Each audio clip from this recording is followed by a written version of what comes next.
സർക്കാർ ഇതര മേഖലയിലെ ഏറ്റവും വലിയ ഉടമയെന്ന് കത്തോലിക്ക സഭയെ വിശേഷിപ്പിച്ചിരിക്കുകയാണ് ഓർഗനൈസർ. ആദ്യത്തെ ലേഖനം അങ്ങനെയായിരുന്നു. അത് വലിയ വിമർശനങ്ങൾക്കും വിവാദങ്ങൾക്കും വഴിതെളിച്ചു. വീണ്ടും രണ്ടാമത്തെ ലേഖനത്തിൽ കത്തോലിക്ക സഭയെ വിശേഷിപ്പിച്ച ഓർഗനൈസർ ലേഖനം ചർച്ചയാകുന്നതിനിടെ ക്രൈസ്തവ സഭയ്ക്കെതിരെ ഓർഗനൈസറിൽ മറ്റൊരു ലേഖനം കൂടി വന്നിരിക്കുകയാണ്. അതിപ്പോൾ വിവാദമായിരിക്കുകയാണ്. ഏതാനും ഈ രണ്ട് ലേഖനങ്ങളും പിൻവലിച്ചിരിക്കുകയാണ്. RSSന്റെ മുഖപത്രമാണ് ഓർഗനൈസറിൽ വന്ന പല വിഷയങ്ങളും, എമ്പുരാനുമായിട്ടുള്ള പല വിഷയങ്ങളും, വഖഫ് ബില്ല് ഭേദഗതിയുമായിട്ടുള്ള പല വിഷയങ്ങളും ഒക്കെ വലിയ വിവാദവും ചർച്ചയും ഒക്കെയായിരുന്നു. അത്തരത്തിൽ ഇപ്പോൾ കത്തോലിക്ക സഭയ്ക്കെതിരെ വന്ന വിവാദവും ഈ ഒരു വിവാദ വിഷയവും ഇപ്പൊ ചർച്ചയായിരിക്കുകയാണ്. കത്തോലിക്ക സഭയ്ക്ക് 7 കോടി ഹെക്ടർ 7 ലക്ഷം ചതുരശ്ര കിലോമീറ്റർ ഭൂസ്വത്തുണ്ടെന്നാണ് ഈ ഒരു ലേഖനത്തിൽ പറയുന്നത്. സ്വത്ത് ലഭിച്ച മാർഗങ്ങളിൽ പലതും ദുരൂഹതയുണ്ടെന്ന് കൂടി ഈ ഒരു ലേഖനത്തിൽ പരാമർശിക്കുന്നുണ്ട്.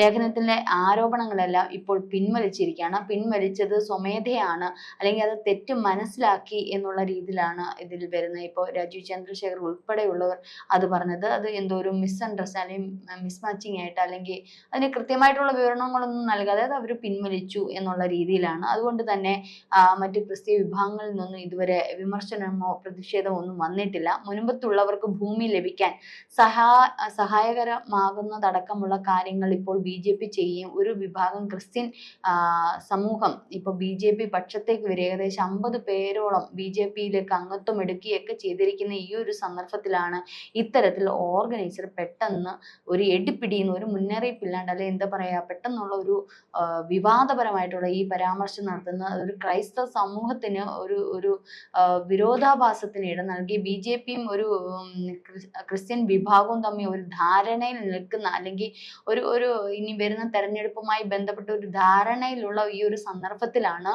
വീണ്ടും ഓർഗനൈസർ ഈ ഒരു ലേഖനം ഇട്ടത്. ഇതിന് പിന്നാലെ രണ്ടാമതും ലേഖനം ഇട്ടിരിക്കുകയാണ്. ശശാങ്ക് കുമാർ ദ്വിവേദിയാണ് ഈ ഒരു ലേഖനം എഴുതിയത്.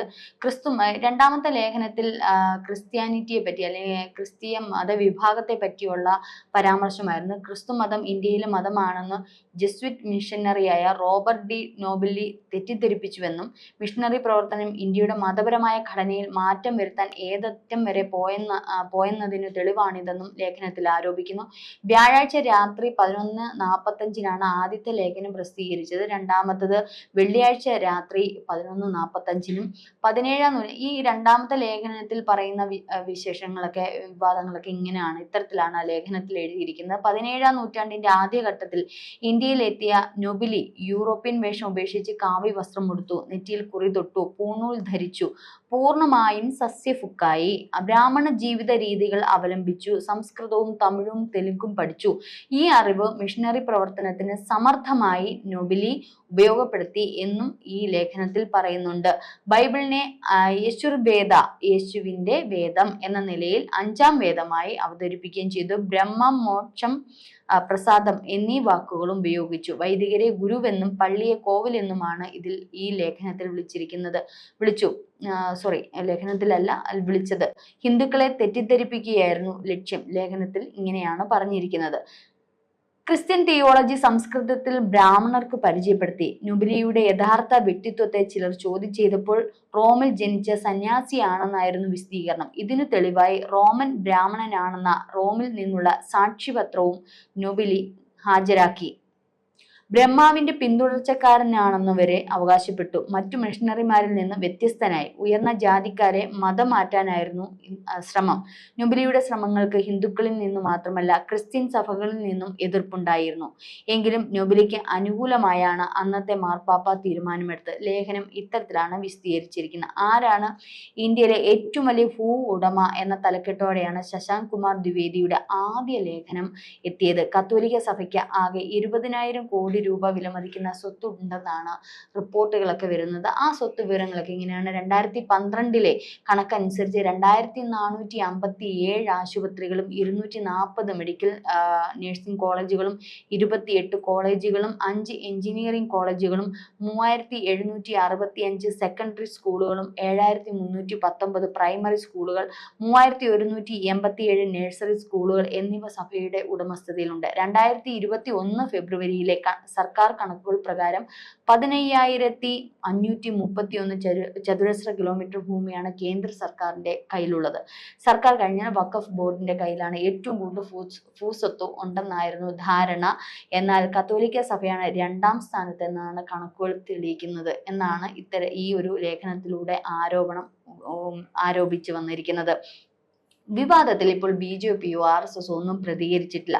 ഓർഗനൈസർ ലേഖനം ഇത് പിൻവലിച്ചതിനാൽ പ്രതികരിക്കാനില്ലെന്നാണ് Catholic Bishops Conference of India പറഞ്ഞിരിക്കുന്നത്. ഏതായാലും ഇതിൽ അവരും പ്രതികരിക്കാനില്ല, RSSോ BJPയോ പ്രതികരിച്ചിട്ടില്ല. അപ്പോൾ തന്നെ ഈ ലേഖനം പിൻവലിക്കുകയും ചെയ്തു. ഇതിൽ എത്രമാത്രം വസ്തുതയുണ്ട് എന്നുള്ളത് അറിയില്ല. ഏതായാലും കത്തോലിക്ക സഭയ്ക്ക് നല്ലൊരു ഭൂരിഭാഗം ഭൂസ്വത്തുണ്ട്. പക്ഷെ അത് ഈ പറഞ്ഞതുപോലെ വഖഫ് ഭൂമി അത്രത്തോളം ഇല്ല. ഇപ്പൊ വഖഫ് 20,000 കോടി രൂപയുടെ മൂല്യമുള്ള സ്വത്തുക്കളാണ് കത്തോലിക്ക സഭ ഉള്ളതെങ്കിൽ അതിന്റെ ഇരട്ടിയുടെ ഇരട്ടി വഖഫ് ബോർഡിനുണ്ട്. അതുമായിട്ട് ബന്ധപ്പെട്ടുള്ള സംവാദം അല്ലെങ്കിൽ ഈ ലേഖനത്തിൽ പറഞ്ഞത് ശരിയല്ല എന്ന് തോന്നിയത് കൊണ്ടായിരിക്കാം ഈ ലേഖനം പിൻവലിച്ചത്. മാത്രമല്ല കത്തോലിക്ക സഭയ്ക്ക് കൃത്യമായ ഭൂസ്വത്തിന്റെയൊക്കെ വിവരണ കണക്കുകൾ അവർക്കുണ്ട്. അവർക്ക് എവിടെയൊക്കെ എന്തൊക്കെ ഉണ്ടെന്നുള്ളതും അല്ലെങ്കിൽ അതിനുള്ള കൃത്യമായ രേഖകളും കൃത്യമായി സഭയുടെ അധീനതയിലുള്ള സഭ അത് സൂക്ഷിക്കുന്നുണ്ട്. അതുകൊണ്ട് തന്നെ അവർക്ക് ഭയക്കേണ്ടതില്ല എന്നുള്ള വാർത്തകളും കാര്യങ്ങളും ഒക്കെയാണ് ഇപ്പോൾ പുറത്തു വരുന്നത്. വഖഫ് പോലെയല്ല. ഇപ്പോൾ കത്തോലിക്ക സഭയാകുമ്പോൾ നമുക്ക് തന്നെ അറിയാം, അവർ ഒരുപാട് ഈ പറഞ്ഞ ഏറ്റവും കൂടുതൽ ഹോസ്പിറ്റലുകളാണ് ഉള്ളത്. അതുപോലെ തന്നെ സ്കൂളുകൾ, കത്തോലിക്ക സഭയുടെ കീഴിലുള്ള നിരവധി സ്കൂളുകളും ഹോസ്പിറ്റൽ, നഴ്സിംഗ് കോളേജ്, ഇതുവരെ ഒരുപാട് ചാരിറ്റി പ്രവർത്തനങ്ങളും ഒക്കെ ചെയ്യുന്ന ഒരു സഭയാണ്. അതുകൊണ്ട് തന്നെ അവർക്കത് പേടിക്കേണ്ടതായിട്ടില്ല. ഇത്തരത്തിലുള്ള ലേഖനം എഴുതിയത് എന്തുകൊണ്ട് എന്നുള്ളത് കാര്യങ്ങൾ ഇപ്പോൾ പുറത്തു വരുന്നില്ല. RSSന്റെ ഒരു മുഖവാരിക ആയതുകൊണ്ടായിരിക്കും ഇത് ഇത്രയും വിമർശനത്തിലേക്ക് നയിച്ചത്. പക്ഷെ ഇതിന് BJP മറ്റൊന്നും അനുകൂലിക്കുകയോ പ്രതികൂലിക്കുകയോ യാതൊന്നും ചെയ്തിട്ടില്ല. ക്രിസ്തീയ വിഭാഗം ഇത്തരത്തിൽ വലിയൊരു പ്രതിഷേധം വന്നു. പക്ഷെ മറ്റുള്ള രാഷ്ട്രീയ പാർട്ടികൾ ഇത് ഏറ്റെടുക്കുകയും വലിയ രീതിയിൽ ചർച്ചയാക്കുകയും ചെയ്തു. ഇനി മുസ്ലിം വിഭാഗങ്ങൾ, ന്യൂനപക്ഷ വിഭാഗങ്ങൾ അല്ലെങ്കിൽ മുസ്ലിം വിഭാഗങ്ങളിലേക്കാണ് കേന്ദ്രം ചൂണ്ടുന്നതെങ്കിൽ ഇനി അടുത്ത ക്രിസ്ത്യൻ മതവിഭാഗങ്ങളിലേക്ക് ചൂണ്ടും. അതുകൊണ്ട് സൂക്ഷിച്ചു കൊള്ളുക എന്നുള്ളൊരു പരാമർശങ്ങളൊക്കെയാണ് രാഷ്ട്രീയ പാർട്ടികളിൽ നിന്ന് വരുന്നത്. അവരത് ഏറ്റെടുത്തു എന്നുള്ളതാണ് പറയാൻ കഴിയുന്നത്. കാരണം വിമർശനങ്ങൾ അത്തരത്തിലുള്ള UDF അല്ലെങ്കിൽ LDF സർക്കാരുകളുടെ ആ ഒരു രാഷ്ട്രീയ നേതാക്കളുടെ ഭാഗത്തു നിന്നുമാണ് കൂടുതൽ വിമർശനങ്ങൾ വരുന്നത്. കാരണം BJP അല്ലാതെ ഈ മുസ്ലിം ന്യൂനപക്ഷ വിഭാഗങ്ങളോട് കാണിക്കുന്ന ക്രൂരതയാണ് ഈ വഖഫ് ഭേദഗതി ബില്ല് എന്ന വരെയുള്ള ചർച്ചകൾ വരുന്നുണ്ട്. പക്ഷെ നമുക്ക് തന്നെ അറിയാം, വഖഫ് ബില്ല്, ഈ ഭേദഗതി ബില്ല് വന്നത് ഏറ്റവും കൂടുതൽ പ്രയോജനപ്പെടുന്നത് മുസ്ലിം ന്യൂനപക്ഷ വിഭാഗങ്ങൾക്ക്, മുസ്ലിം വിഭാഗങ്ങൾക്ക് അപ്പുറം അതിലെ ഏറ്റവും പാവപ്പെട്ട ദരിദ്രരായിട്ടുള്ള ആൾക്കാർക്കാണ് ഈ ഏറ്റവും കൂടുതൽ സഹായകരമായിട്ട് ഈ ബില്ല് വന്നിരിക്കുന്നത്. അത്തരത്തിൽ ഈ ഒരു ബില്ല് പെട്ടെന്നുണ്ടായ ഒരു ബില്ലല്ല, അല്ലെങ്കിൽ പെട്ടെന്ന് ഒരു ചർച്ചയിൽ രൂപപ്പെടുത്തിയെടുത്തതല്ല. മാസങ്ങളോളം വർഷങ്ങളോളം ഇതിന്റെ പുറകിൽ അതിന് വേണ്ടുന്ന ആൾക്കാര് കമ്മീഷനും ഒക്കെ രൂപീകരിച്ച് പാർലമെന്റിലും ഒക്കെ ചർച്ച ചെയ്തുണ്ടായ രൂപപ്പെട്ട ഒരു ബില്ല് തന്നെയാണ്. പക്ഷെ രാഷ്ട്രീയക്കാർ ഇപ്പോൾ ഇതിനെ വിമർശിക്കുന്നത് മുസ്ലിം വിഭാഗങ്ങളെ അടിച്ചമർത്താനുള്ള അടിച്ചമർത്തലിനുള്ള കാര്യമാണ്. അതൊരു വർഗീയ വിഭാഗമായിട്ട് അവരത് തരംതിരിക്കുന്നുണ്ട്.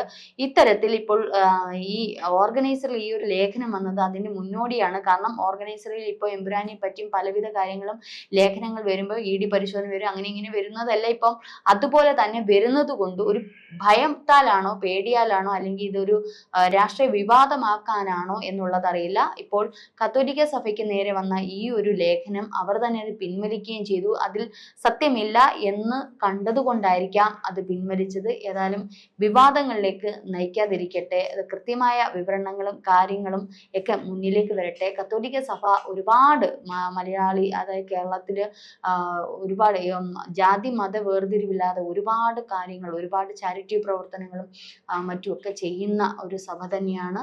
ഏത് തന്നെയായാലും അത് സ്വമേധയാ ഓർഗനൈസർ തന്നെ അത് പിൻവലിച്ചിരിക്കുന്നു എന്നുള്ളതാണ് അറിയാൻ കഴിഞ്ഞത്.